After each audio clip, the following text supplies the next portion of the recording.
Here's an underwater view that you never see. Drawn by the bait, Dungeness crabs scurry, then climb into a crab pot. The time-tested trap secures the catch until it reaches the surface. How'd we do? Oh, look at that! Oh, man! Fisherman Steve Fick and I have our hands full of fresh Dungeness. But the truth is, the trap made the catching easy. As it turns out, the crab pot is all Oregon.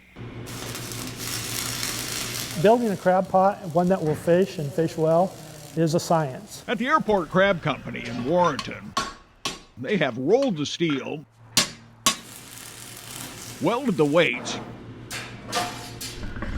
wrapped the rounds, and woven the mesh into crab traps since 1948. They really got it right back then. And you know, there are little things you can do, but for the most part, there isn't a better way to catch crab. Co-owner Lisa Lamping is right. Dungeness crabbing dates to the earliest days of commercial fishing in Oregon's offshore waters.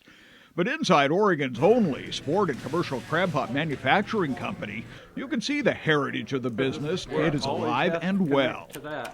Gene Elliott, Paul Shaw, and Mike Gill hand knit the tops, bottoms, and sides of each pot, plus a bait tunnel that allows the crab to get inside. These three men collectively own more than a century of experience building pots the old-fashioned way with their hands. Get ready to bleed. It's really hard on the hands. Each mesh has to be the same size, it's quite the job. The 18-gauge stainless steel wire takes tough, quick hands and a sharp eye to knit the mesh just right. You gotta try to hold the meshes at exactly the same size. That's why you gotta stay focused all the time.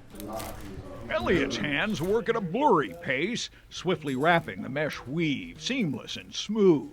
Tell me about learning how to do this. I can't remember, that was too long ago. Those meshes have to be about 2 inches, and you have to do that quickly. This is old school. This is old school. Very old school. Down at the dock is where the work pays off. Dungeness crab is Oregon's most valuable seafood. Last year's statewide catch was worth nearly $50 million. It's a component that fills a big void from December until March for a lot of these guys. The families live here.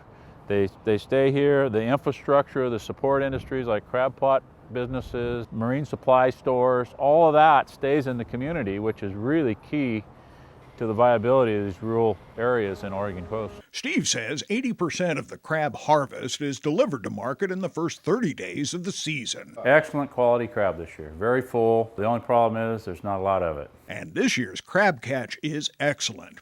How can you tell? Very full. When you pick the crab up, you won't see a lot of water dripping out of it. These are optimum crab right now. It's really the best crab I've ever seen, quality-wise. That's good news for Steve's friend and local chef Preston Van Hook. I like to cook and I like good food. I enjoy the taste of food and what you can do with it. Preston says Oregon's Dungeness crab is outstanding because it's so versatile. Putting it in an omelet or making crab cakes or adding in a pasta or in a salad, you're always going to taste the crab because it's that strong. It's very rich. The duo each prepares their favorite recipes. The first is so easy anyone can try, a crab dip. 1 cup of mayo, 1 can of tomato soup, a small bottle of chili sauce, and 8 ounces of cream cheese. Steve thoroughly mixes all the ingredients and then adds 5 to 6 cups of crab meat. It is matched with crackers of choice. Meanwhile, Preston prepares a crab pasta dish that starts with a simple sauté. I just want to soften up some vegetables first. Vegetables include red, green, and yellow peppers, green onions, sliced mushrooms, and basil. While a pot of cooked fettuccine is standing by. Not totally done. You want a little al dente to them because you want some texture to them and not just mush. And in your traditional Alfredo sauce. He adds the fettuccine, followed by several cups of fresh crab. Not all of this is going in here. Preston shows a flair by filling cleaned-out crab shells with crab fettuccine, then tops each with asparagus spears. It's not always just the taste. It's the visual aspect of the food as well. More crab and grated Gouda cheese top it all off before sliding into a 425-degree oven. Just long enough for the cheese to melt, so 5-10 minutes. The dip is prepped, the salads are plated, and the diners are seated.